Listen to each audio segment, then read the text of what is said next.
বঙ্গ BJP জিতেছে, তাদের স্বপ্ন পূরণ হয়েছে। রাজনৈতিক দল জিতবে হারবে, কারণ আমরা প্রাচীনকাল থেকে দেখে আসছি, একটা সময় কংগ্রেস আমল ছিল, তারপরে যুক্ত ফ্রন্ট এসছে, তারপরে আবার কংগ্রেস এসছে, তার মধ্যে সম্মিলিত জোটবদ্ধ দলও এসছে, এবং আমরা 2014 আগে এরকম একক সংখ্যাগরিষ্ঠতা দল নিয়ে কেউ আবার ভারতীয় সংসদে এসেছে, এটা কিন্তু আমাদের কাছে দর্শনীয় ছিল না। যাই হোক, বিজেপি আবার এই জায়গাটায় 2014 পরে স্থাপন করেছে যে একক ভাবেও ভারতীয় সংসদীয় রাজনীতিতে আসা যায়, সেটা প্রমাণ করেছে।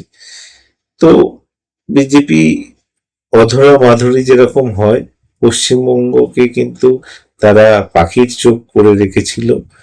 তারা গুজরাট থেকে শুরু করে ইউপি, সমস্ত আসাম, আমাদের পার্শ্ববর্তী রাজ্য বিহার, উড়িষ্যা, সমস্ত কিছু দখল করতে তাদেরকে কিন্তু খুব একটা অসুবিধার মধ্যে পড়তে হয়নি। যত সমস্যা ছিল হয়তো পশ্চিমবঙ্গের ক্ষেত্রে।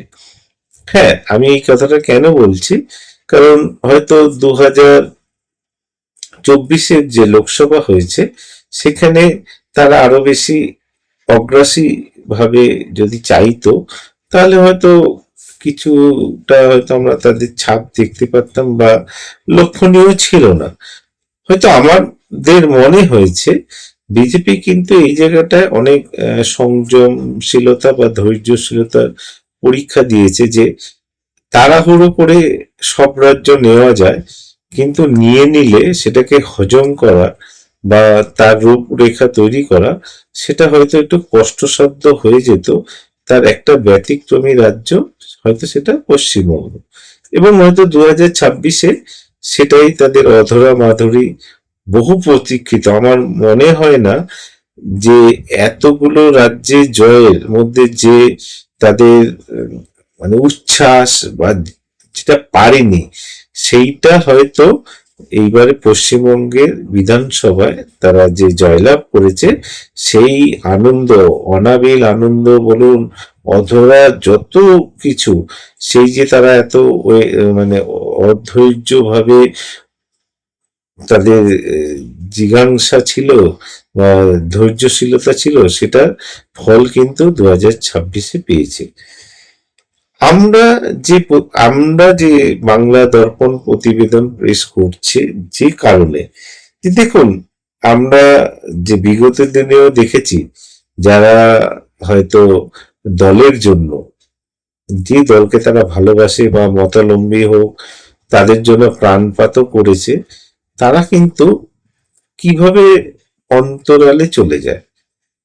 কেন আমরা এই কথা বলছি, আমরা কিন্তু এটা তৃণমূল সরকারের যুগেও দেখেছি, কংগ্রেসের সময় দেখেছি, তার আগের সময়ও দেখছি, বর্তমানেও বিজেপি যে ক্ষমতায় এসেছে, বিজেপির মধ্যে কি অন্তর্দলীয় নেই, বা তারা কি সেই সমস্ত পুরনো নেতা যারা দলের জন্য, যেখানে বিজেপি কখনো ভাবেনি যেভাবে আসতে পারে, তারা যে লড়াইটা দিয়েছেন বা তারা যে সংগঠনটা করেছেন, তাদের মর্যাদা কি তারা পাচ্ছেন?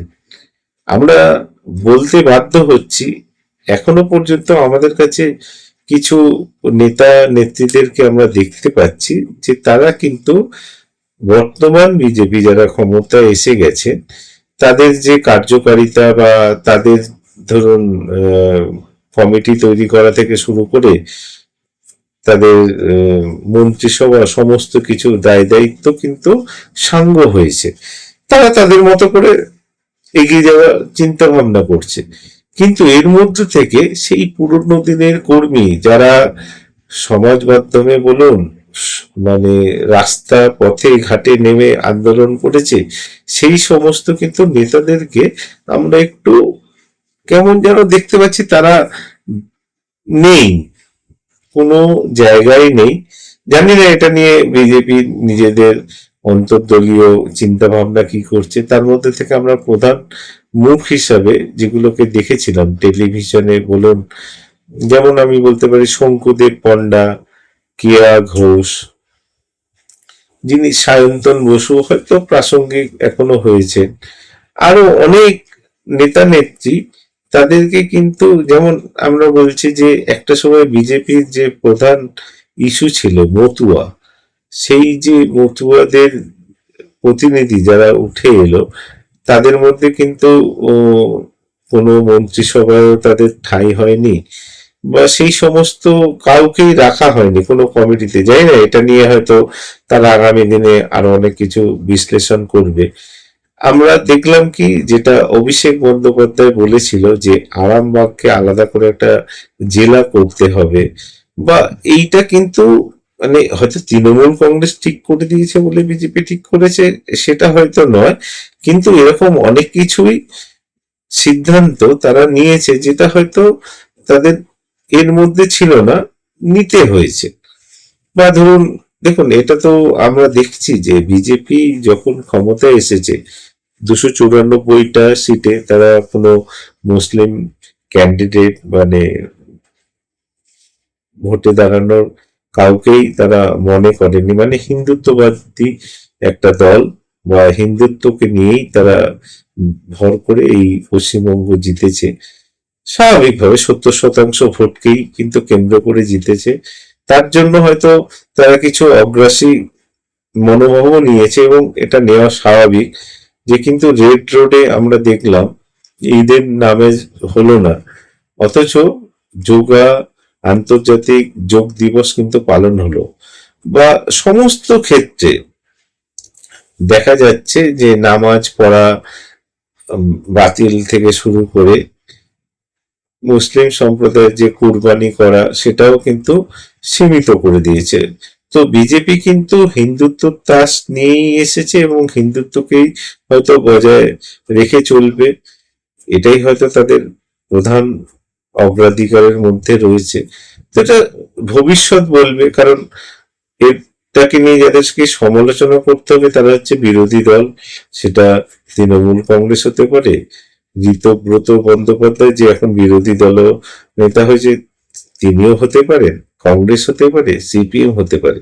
কিন্তু আমাদের যে পর্যবেক্ষণ দেখা যাচ্ছে, বিজেপি কিন্তু আবার সেই একই জায়গায় না পতিত হয়, মানে তৃণমূল কংগ্রেস বলুন কংগ্রেস বলুন একই জায়গায়, যে পুরোনো দিনের লোকজনরা যারা দলের জন্য সমস্ত কিছু করলো, তারা ব্যক্তিগত ক্ষোভ, দলের ওপরে ক্ষোভ, সমস্ত কিছু নিয়ে তারা ব্যাকফুটে চলে যায়।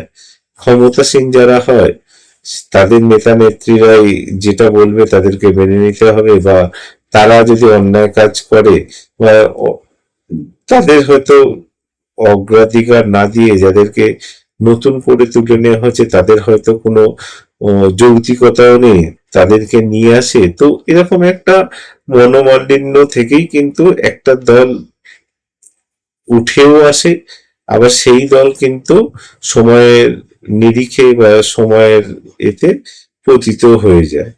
কোনো রাজনৈতিক দল এখনো পর্যন্ত সারা জীবন কর্তৃত্ব করেনি, করবে না, সেটা হিটলার থেকে শুরু করে সমস্ত জায়গায় একই জিনিস লক্ষণীয়।